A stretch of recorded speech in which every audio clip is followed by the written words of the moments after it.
All right, so as I promised you guys, the live reaction to the secrets of The Reach, a new in-game cinematic, and according to many of you, one that I should absolutely watch because apparently there's some massive stuff in this one. Let's get into it, shall we? Oh, immediately love the atmosphere. But okay, never mind. We'll just react to this, right?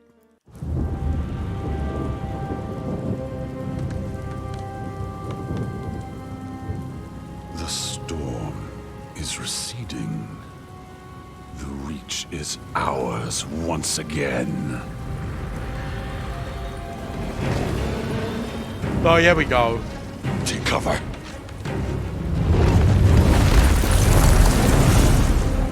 How are they, Sokareth? Is it the aspects? No. Razageth's kin.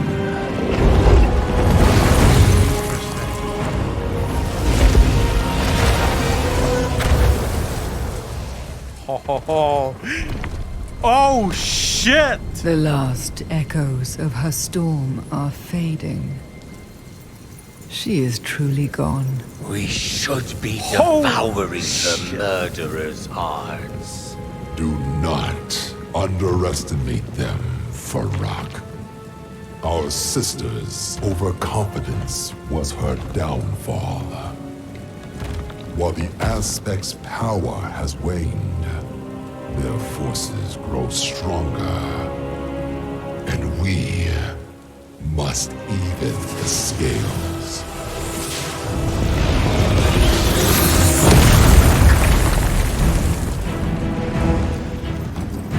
They kept so many secrets.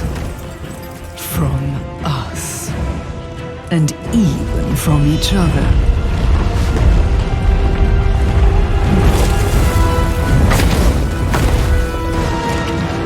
Oh man, this is so cool.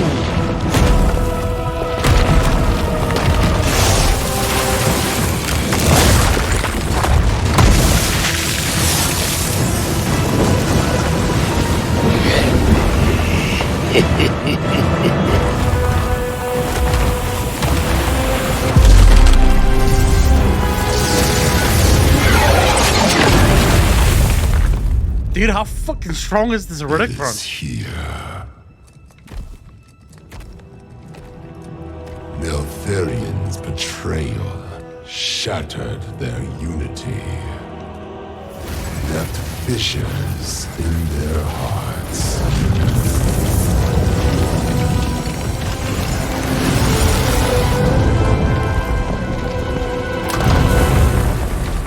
Yet the pain he inflicted was only the beginning.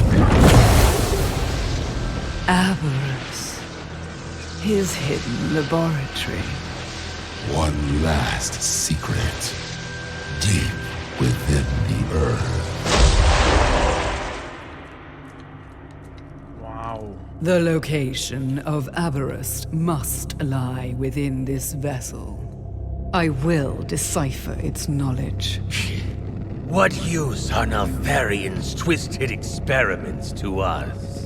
The laboratory itself is of no consequence.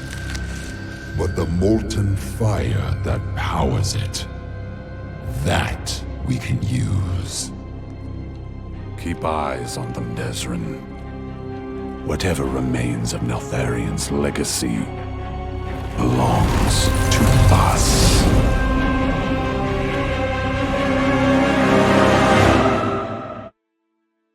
Okay, so couple of takeaways here. Phenomenal. Absolutely phenomenal. The introduction of their visage forms was truly an oh shit moment. Like, that was not me acting. That was not me going, oh my god, I'm streaming, I should be entertaining. When I saw them, it was literally just like, oh shit. Because that is cool, right? That is cool. Like, they look insane. It already sets up so much story, dude, and it just plays into so much of the story. There's a couple of interesting things just right off the bat. I'm going to do a deep dive tomorrow before the stream, so you'll be able to watch that video. But there is a few things that I just wanted to highlight before we get into... So there's...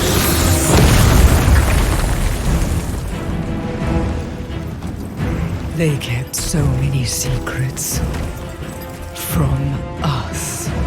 They kept so many secrets from us. This should make you think, because if you are an enemy, right, or a subordinate, then you can't really be angry at me for not telling you everything, right? Because you're a subordinate. You're nowhere near my level. So why does it matter? But the fact that she says they kept so many secrets from us suggests that they were at one point equals.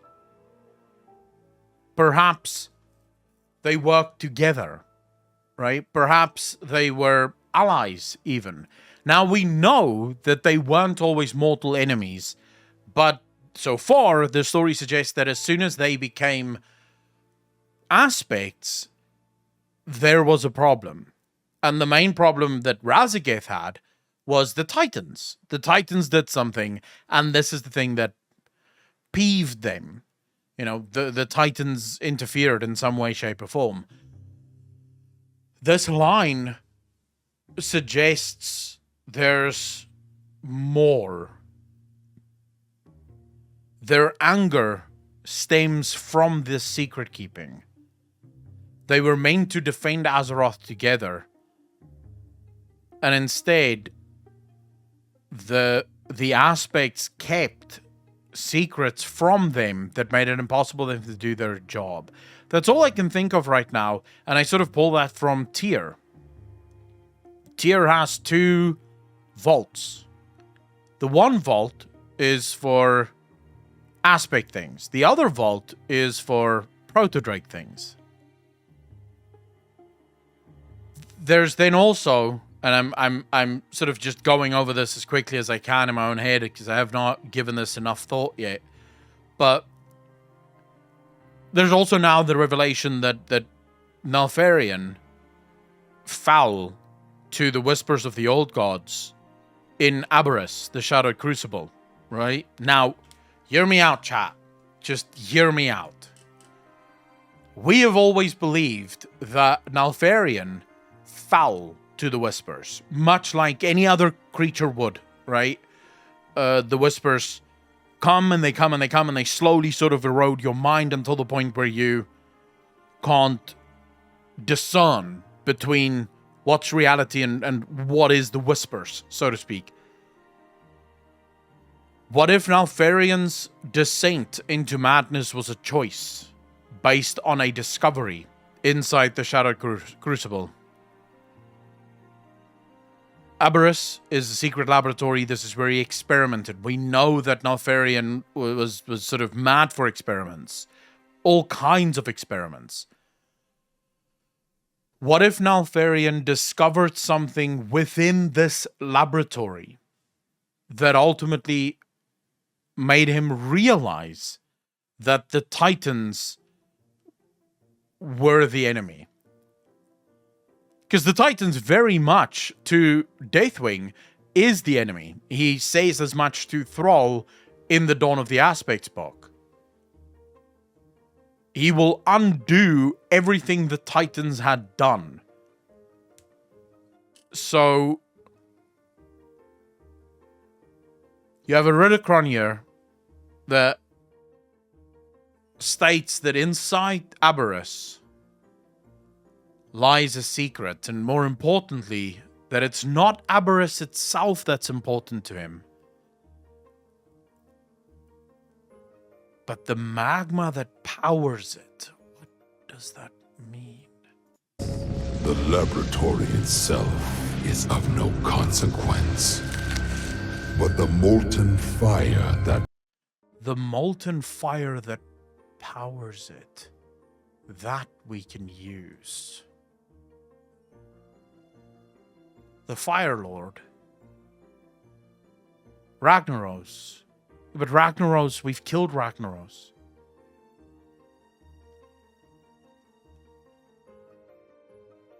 Well, what if Ragnaros wasn't always the Lord of Fire? We're told that Ragnaros was always the Lord of Fire. Molten fire that powered his lab. Remember how fiery Deathwing was in Dragon Cell? Well, yeah.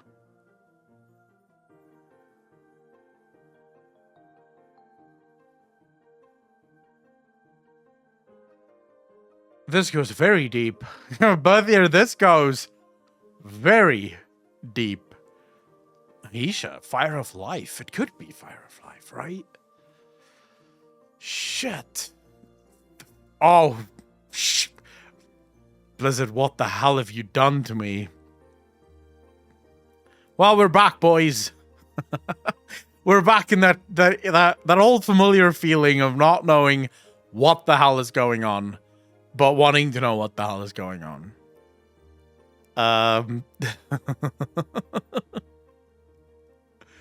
This is just phenomenal. I have to say, I like the difference in personalities. Iridicron, clearly very angry, but also wise. More wise, I would say, than any of the others. Farak, on the other hand, a bit of a blaze it kind of guy. You know, a sort of devil may care kind of guy. He just wants to destroy. That's it. Yeah, he doesn't really give a shit, right? He will just charge and do whatever the hell he wants. No questions asked. You could say he is grounded. I thought it was pretty much. Fiery Rash one that laughed was hilarious. It's cool.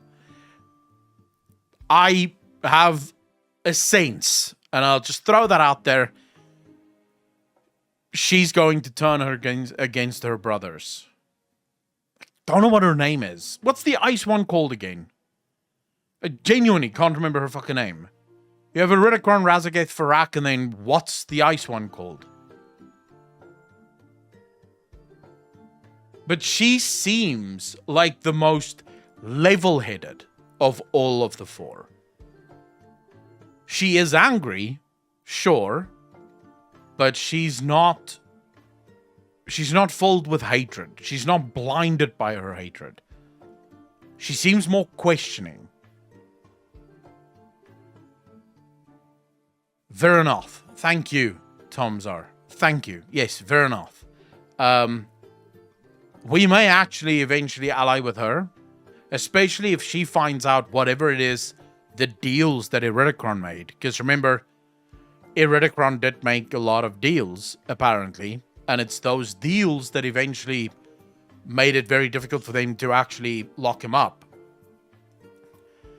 We're about to see some mad shit. We're about to see some mad shit. I'm very excited for this. I'll have a more deep dive analysis tomorrow when I've had time to watch the cinematic like 50 times. Because that's what I'll do. Then I'll have a more deep dive analysis of exactly what I think goes into the cinematic. But for now, I think this is just absolutely